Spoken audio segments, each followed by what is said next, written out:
చేరి వచ్చిన మీ అందరికీ ప్రభు పేరిట వందనాలు. లైవ్లో కూడా వీక్షిస్తున్న మా సహోదరులు సహోదరులందరికీ ప్రత్యేకమైన వందనాలు. వాక్య భాగంలోనికి వెళదాం.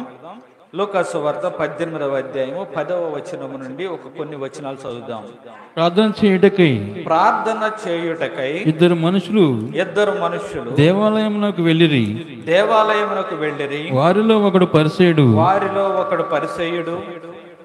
ఒకడు సుంకరి. పరిసయ్యుడు నిలవబడి దేవా నేను చోరులను అన్యాయస్తులను వ్యభిచారులనైనా ఇతర మనుషుల వలెనైనను ఈ సుంకరి వలెనైనను ఉండనందుకు నీకు కృతజ్ఞతాస్తుతులు చెల్లించుచున్నాను. వారమునకు 2 మార్లు ఉపవాసము చేయుచు నా సంపాదన అంతటిలో 10వ వంతు చెల్లించుచున్నానని తనలో తాను ప్రార్థించుకొనుచుండెను.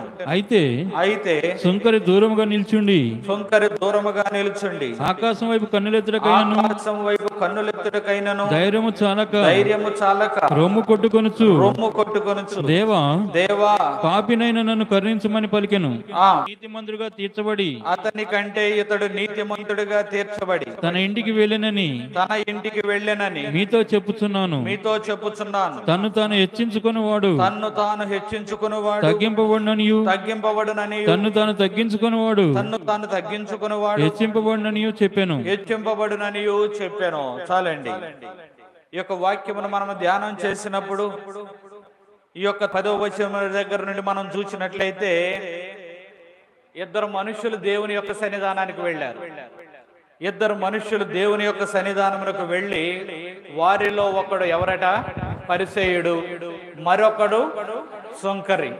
పరిసయ్యుడు సమాజంలో లేకపోతే మత పెద్దలలో ఒకడు, లేకపోతే మత ప్రవీణుడు, నిష్ట కలిగిన వాడు అని పేరు.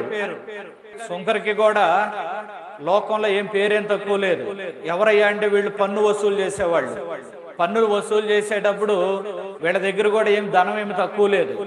ఎందుకంటే మనకు జక్కయ్య కనిపిస్తాడు, సుంకప గుత్తదారుడు అతను కూడా. అంటే పన్ను వసూలు చేసేవాడు. రూపాయి వసూలు చేయమంటే 4 రూపాయలు వసూలు చేసేవాడు. చేసి తను కూడా లోకంలో బాగా సంపాదించుకున్నవాడే బహుశా.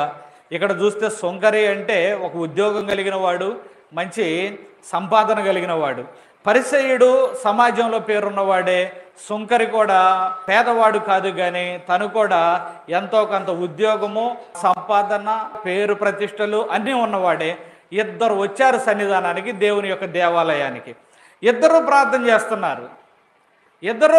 చేస్తున్నప్పుడు మొదట పరిసయ్యుడు చేసిన ప్రార్థన ఈ యొక్క ఉపమానంలో లిఖించబడింది.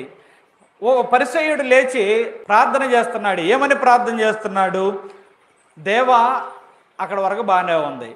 దేవా అని చెప్పి దేవునిని పొగడడం కానీ, దేవునిని గణపరచడం కానీ, దేవునిని కీర్తించడము కానీ, దేవునిని స్తుతించడము కానీ ఇవేవి కూడా ఆ ప్రార్థనలో లేవు. కానీ ప్రార్థన మొదలు పెట్టడంతోనే నేను చోరులను అన్యాయస్తులను ఇతర మనుషుల వలెనైనను ఈ సుంకరి వలెనైనను ఉండనందుకు నీకు కృతజ్ఞతాస్తుతులు చెల్లించుచున్నాను అని వారమునకు 2 మారులు ఉపవాసం చేస్తా నా సంపాదన అంతటిలో కూడా 10వ వంతు చెల్లిస్తాను అని తనలో తాను ఏం చేస్తున్నాడు?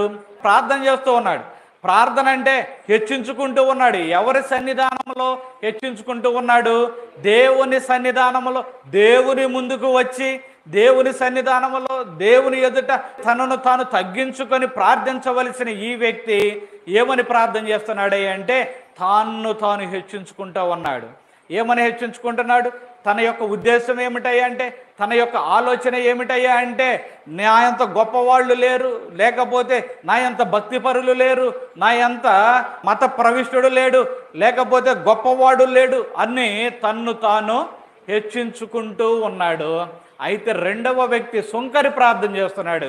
ఎలా ప్రార్థన చేస్తున్నాడు? దేవా, పాపినైన నన్ను కరుణించు, ఆకాశం వైపు కన్నులెత్తుటకైనను ధైర్యము చాలక రొమ్ము కొట్టుకుంటూ ప్రార్థన చేస్తున్నాడు. ఇద్దరు ప్రార్థనలు చూడండి. ఇద్దరు ప్రార్థనలు ఆలోచించినప్పుడు ఒకడేమో తనకు తాను హెచ్చించుకుంటూ ఉన్నాడు, తన గొప్పతనాన్ని దేవునికి తెలియపరచాలి అని అనుకుంటున్నాడు. దేవునికి తెలియదా ఎవరు గొప్పతనం ఏంటో?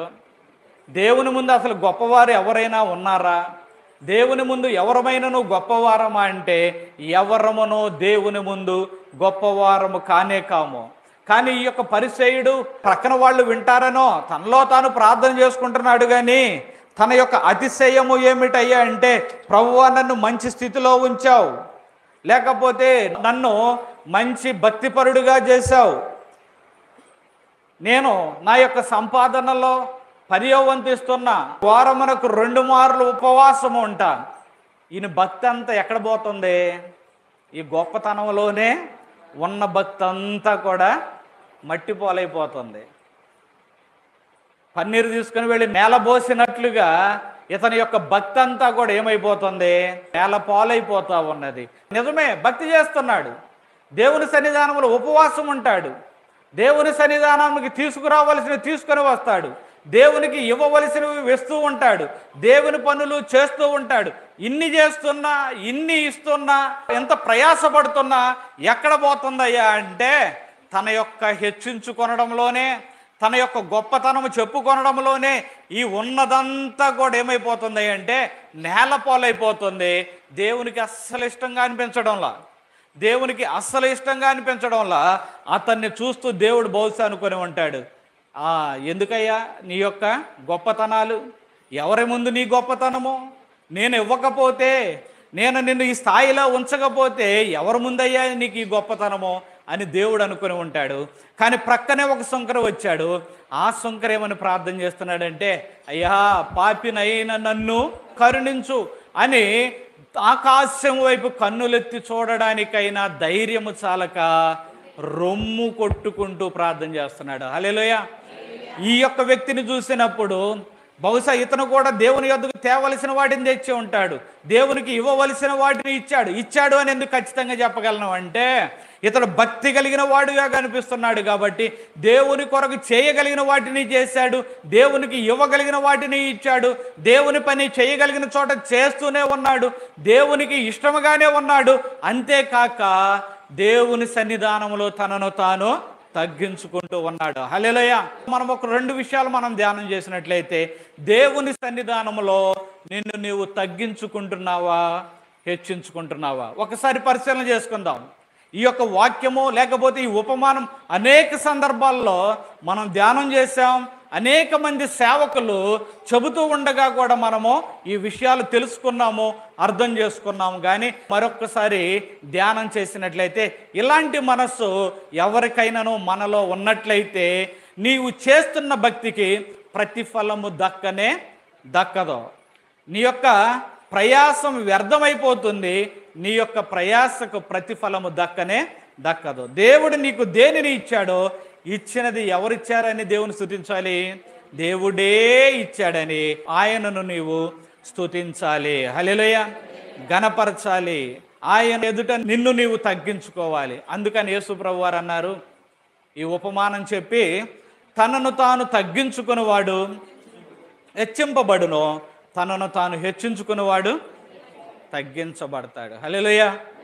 ఒక రోజున ఒక రాజకీయ నాయకుడు ఆయన కూడా చెబుతూ ఉన్నాడు, బైబిల్ గ్రంథంలో ఇలా ఉందండి. ఎలా ఉంది?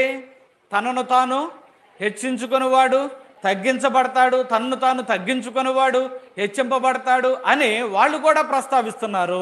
కానీ ఈ రోజున క్రైస్తవ లోకంలో ఎలా ఉన్నది మన యొక్క ఆలోచన? దేవుని సన్నిధానమునకు వచ్చినప్పుడు నిన్ను నీవు తగ్గించుకుంటున్నావా, లేకపోతే నిన్ను నీవు హెచ్చించుకుంటున్నావా? ఈ యొక్క ఉదయకాలంలో ఒక 2 భక్తులను మీ ముందు పెడతా. ఆ 2 భక్తులను గురించి మనము ధ్యానం చేస్తున్నప్పుడు తగ్గించుకుంటే ఎలా హెచ్చించబడతామో, హెచ్చించుకుంటే ఎలా తగ్గించబడతామో మనం చూద్దాం.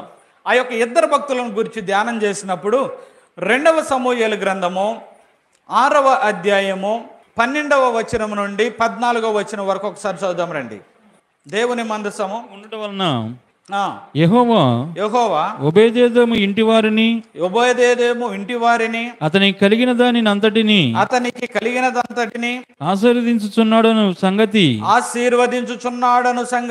దావీదునకు వినబడగా దావీదు పోయి దేవుని మందసమును ఒబేదెదోము ఇంటిలో నుండి దావీదు పురమునకు ఉత్సవముతో తీసుకొని వచ్చెను.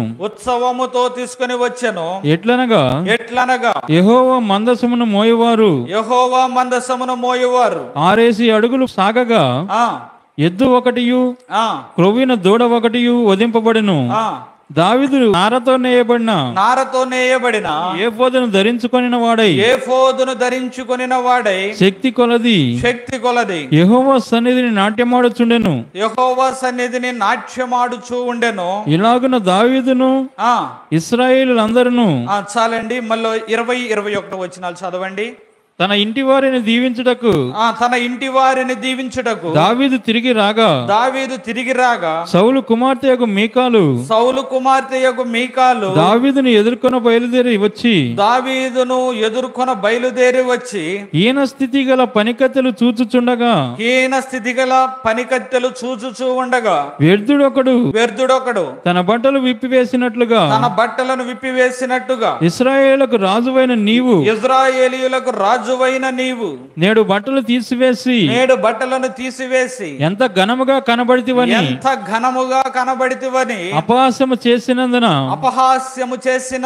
దావీదు నీ తండ్రిని అతని సంతతిని విసర్జించి ఇశ్రాయేలీయులను తన జనుల మీద నన్ను అధిపతిగా నిర్ణయించుటకై నన్ను ఏర్పరచుకొనిన యెహోవా సన్నిధిని నేను అలాగు చేసి తిని యెహోవా సన్నిధిని నేను ఆట ఆడి తిని ఎంతకంటే మరి ఎక్కువగా నేను తృణీకరింపబడి నా దృష్టికి నేను అల్పుడనై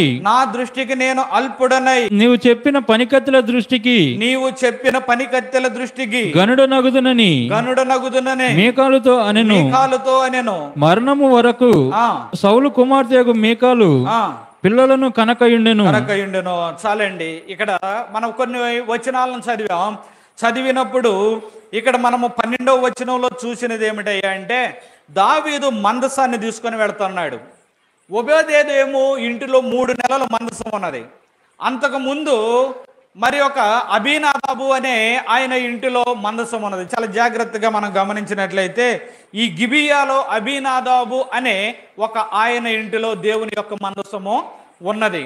ఈ దేవుని మందసము అబీనాదాబు ఇంటిలో ఉన్నప్పుడు దాన్ని దావీదు పట్టణంలోనికి తీసుకొని వచ్చి దేవుని మందసము కొరకు నిర్ణయించిన స్థలములో దానిని నిలపాలి అనే ఉద్దేశంతో ఒక క్రొత్త బండిని తయారు చేసి దేవుని మందసమును ఆ బండి మీద పెట్టి ఈ యొక్క మందసాన్ని తీసుకొస్తా ఉన్నారు. అబీనాదాబు కుమారులు వారిలో ఉజ్జా అహ్యో అనే ఇద్దరు ఈ అబీనాదాబు ఇంటిలో నుండి బయలుదేరుతూ ఉన్నప్పుడు దేవుని మందసం ప్రక్కన నడుస్తూ వస్తూ ఉన్నప్పుడు దేవుడు చెప్పిన విధానం ఏమిటి? మందసమును ఎవరు మోయాలి? యాజకులు లేకపోతే లేవీయులు మందసాన్ని మోయాలి. ఇక్కడ మందసాన్ని మోస్తున్నది ఎవరు? ఒక బండి తయారు చేసి ఆ బండి మీద ఆ యొక్క మందసాన్ని పెట్టి దేవుని యొక్క విధానం అది కాదు.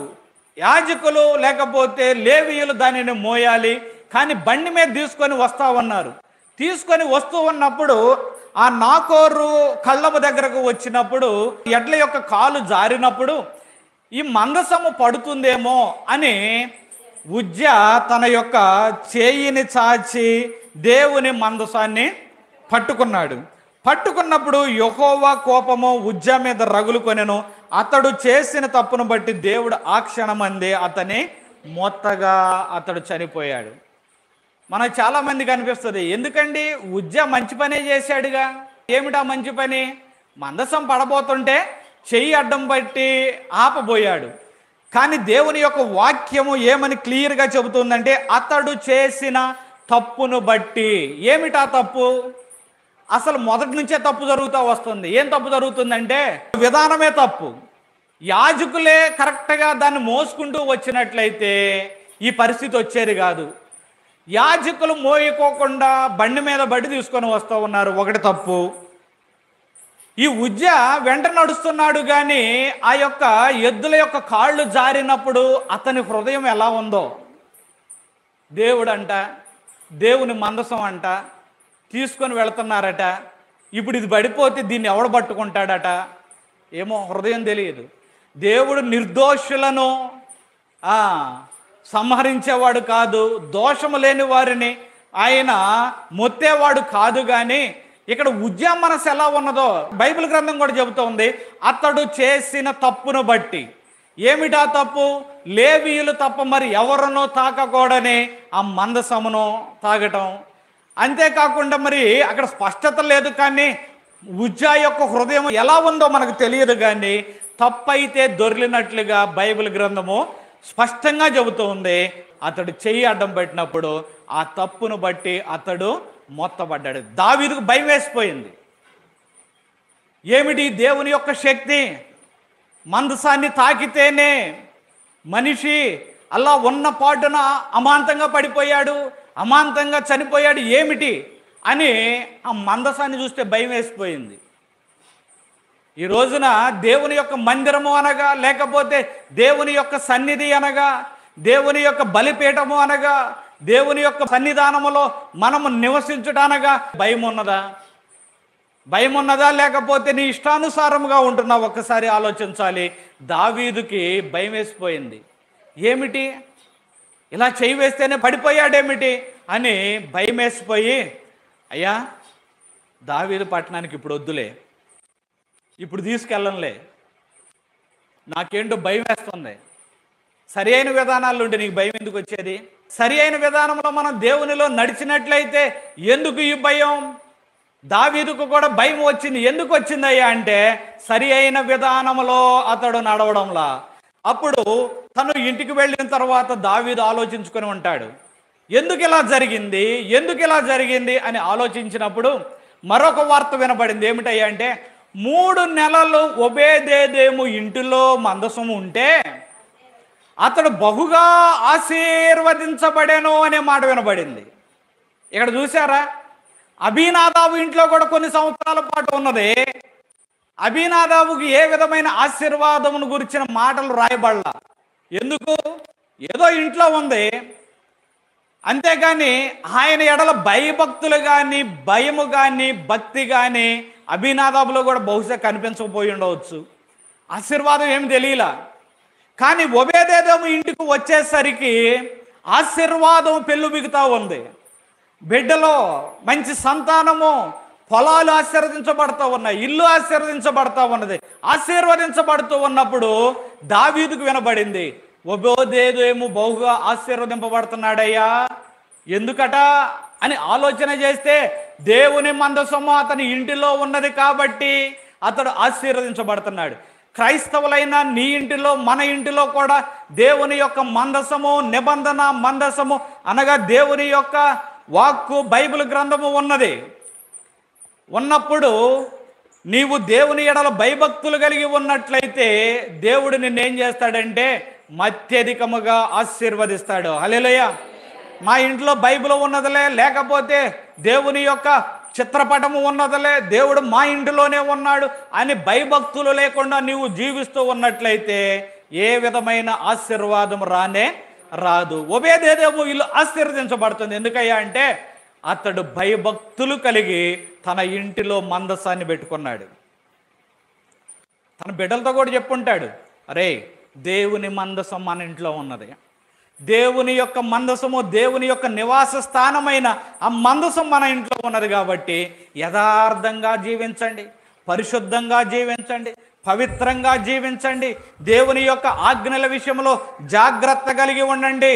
చూశారు కదా, అబీనాదాబు యొక్క కుటుంబంలో ఉజ్జా ఎలా నశించిపోయాడో చాలా జాగ్రత్తగా ఉండండి అని ఒబేదేదోము తన ఇంటి వారిని అందరినీ కూడా అలర్ట్ చేసి ఉంటాడు, లేకపోతే వారిని అందరినీ కూడా హెచ్చరించి ఉంటాడు. ఇప్పుడు కుటుంబంలో అందరూ కూడా భయభక్తులు కలిగి జీవిస్తూ ఉండగా ఒబేదేదోము ఇంటిలో ఆ మందసము ఉండగా ఆశీర్వదింపబడుతూ ఉన్నది. హల్లెలూయా. హోప్ని ఫినెహాసులు అనే వాళ్ళు కూడా ఈ ముందు అధ్యాయాల్లో చూసాము. దేవుని మందసము యుద్ధ భూమిలోనికి వస్తే విజయం కలుగుతుంది అనుకున్నారు, కానీ భయంకరంగా ఓడిపోయారు. క్రైస్తవుడా, నీవు కూడా నీ ఇంటిలో దేవుని యొక్క మందసము అనగా ప్రార్థనా మందసము లేకపోతే దేవుని యొక్క నిబంధన గ్రంథము ఉన్నది, కానీ అది ఉంటే సరిపోదు సుమా. నీవు భయభక్తులు కలిగి పరిశుద్ధమైన జీవితం కలిగి పవిత్రమైన కార్యములు చేస్తూ పవిత్రుడుగా జీవించినప్పుడు నీవు ఆశీర్వదించబడతావు. హల్లెలూయా. ఒబేదెదోము ఆశీర్వదించబడుతూ ఉన్నప్పుడు దావీదు విన్నాడు. విని తన వారిని అందరినీ సమాయత్తపరిచి ఆలోచన చేశాడు. ఏమిటయ్యా, ఏం తప్పు జరిగిందంటే వీళ్ళు చేసిన ఆలోచన బహుశా ఏమిటయ్యా అంటే, యాజకులు మోయాలి దావీదు, రాజా యాజకులు మోయాలి అని ఆలోచన చేసినప్పుడు యాజకులను తీసుకొని లేకపోతే ఆ యొక్క లేవీయులను తీసుకొని ఆ యొక్క మందసాన్ని తీసుకొని వస్తూ ఉన్నాడు. మందసాన్ని తీసుకొని వస్తూ ఉన్నప్పుడు తను అర్పించవలసిన బలులను అర్పిస్తూ ఉన్నాడు. అంతేకాకుండా దావీదు మందసము వస్తూ ఉంటే నారతో చేయబడిన నేయబడిన ఎఫోదును ధరించుకొని నాట్యమాడుతూ ఉన్నాడు. దావీదు ఎవరో? గొప్ప రాజు. ఇజ్రాయేలీయుల 12 గోత్రముల వారికిని అతడు రాజు. ఎక్కడికి వెళ్ళినా, ఏ యుద్ధానికి వెళ్ళినా విజయమే. ఎక్కడ అపజయం అనేది తన యొక్క జీవితంలో లేదు. ఎక్కడికి వెళ్ళినా విజయమే. అలాంటి దావీదు ఘనమైన దావీదు. రాజు అంటే అంతకన్నా ఆ దేశంలో పెద్దవాడు ఎవరున్నారు? రాజే కదా అందరికన్నా పైవాడు. అలాంటి రాజు అయిన దావీదు దేవుని సన్నిధానము ముందు తన యొక్క రాజవస్త్రములను తీసివేసి ఎఫోదు ధరించుకొని నాట్యమాడుతూ ఉన్నాడు. హల్లెలూయా. ఎలా శక్తి కొలది అనే మాట కూడా ఉంది. తన బలము కొలది, తన శక్తి కొలది నాట్యమాడుతూ ఉన్నాడు. దేవుని యొక్క మందసము ముందు నాట్యమాడుతూ ఉన్నాడు. దావీదు యొక్క ఆలోచన ఏమిటి? నేను ఎంత గొప్పవాడనైనా ప్రభువా, నేను రాజునైనా అధికారినైనా గొప్పవాడనైనా ఆస్తిపరుడనైనా ఉన్నవాడనైనా ఎంత గనుడనైనా సమాజంలో నాకు మా కుటుంబానికి ఎంత మంచి పేరు ఉన్నా, మా వాళ్లకు ఎంత మంచి పేరు ఉన్నా, నీ ఎదుటనైనా మేము ఎన్నదగిన వారము కాము. హల్లెలూయా.